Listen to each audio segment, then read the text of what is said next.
nəfərlik palata lazımdır. Yox, yox, yox, yox. Dayanın deyirəm sizə. Yox, yox, yox. Bu palata da mənim xoşuma gəlmiş. Ne oldu? Ne ses güydü? Salam. Mən Nəsibə evin adamıyam. Sizə zəng eləməyiblər?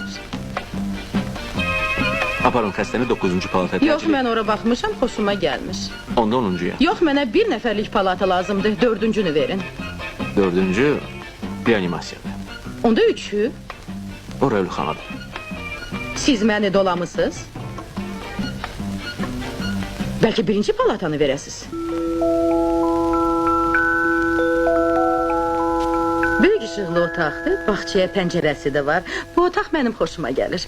Burada qohumları qəbul eləmək olar. Düzdür, biraz əl gəzdirməli olacaqsınız. Ha.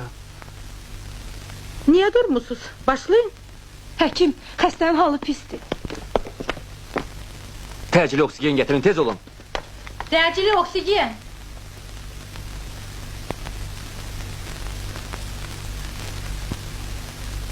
Təəssüf ki, geçti.